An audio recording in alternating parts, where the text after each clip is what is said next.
વડોદરા શહેરના કારેલીબાગ વિસ્તારમાં આવેલી જીવન સાધના સ્કૂલની બહાર વાલીઓએ આજે હોબાળો મચાવ્યો હતો। વિશ્વ હિન્દુ પરિષદ અને બજરંગ દળના કાર્યકરો પણ આ હોબાળામાં જોડાયા હતા। એવા આક્ષેપો કરવામાં આવ્યા છે કે ધોરણ 4માં ભણતા વિદ્યાર્થીને તેના સાથી વિદ્યાર્થીને કશું અણીદાર વસ્તુ માર્યું હતું, જે બાદ આ બાબતની ફરિયાદ કરવા પહોંચેલા સાથી વિદ્યાર્થીઓને અણીદાર વસ્તુ મારનાર વિદ્યાર્થીના વિધર્મી વાલીઓએ ફરિયાદ કરનાર વિધર્મી વિદ્યાર્થીઓને માર માર્યો હોવાના આક્ષેપો થયા છે। આ બાબતે આજે શાળા બહાર હોબાળો થયો હતો, જે બાદ હોબાળો કરનાર વાલીઓ અને વિશ્વ હિન્દુ પરિષદ બજરંગ દળના કાર્યકર્તાઓ શાળા સત્તાધીશોને રજૂઆત કરવા માટે શાળાની અંદર પ્રવેશ્યા હતા। સત્તાધીશો સાથે ઉગ્ર રજૂઆત કરાઈ હતી। મામલો ઉગ્ર બનતા કારેલીબાગ પોલીસને જાણ કરાઈ હતી। પોલીસે ઘટના સ્થળે પહોંચી લોકોને વિખર્યા હતા।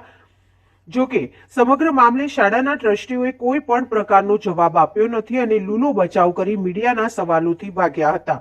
બાદમાં શાળાના બીજા ટ્રસ્ટી શીતલ મહેતા પણ શાળા ખાતે દોડી આવ્યા હતા અને હાજર લોકો પર તાડુક્યા હતા। મીડિયાના સવાલોથી પણ ટ્રસ્ટી બચતા નજરે પડ્યા હતા। આટલી ગંભીર ઘટના શુક્રવારે બની હોવા છતાં આ બાબતે શાળાના ટ્રસ્ટી શીતલ મહેતા અંજાન હોવાની વાત કરી સવાલોથી ભાગતા જોવા મળ્યા હતા। નોંધવા જેવી વાત તો એ છે કે શુક્રવારની ઘટનાની જાણકારી ન કરવા માટે શિક્ષકોએ વિદ્યાર્થીઓને સમજાવ્યા હોવાના આક્ષેપો થયા છે, જ્યારે આ સમગ્ર મામલે સોમવારથી ટ્રસ્ટીઓ અંજાન હોવાનો રાગ આલોપી રહ્યા છે।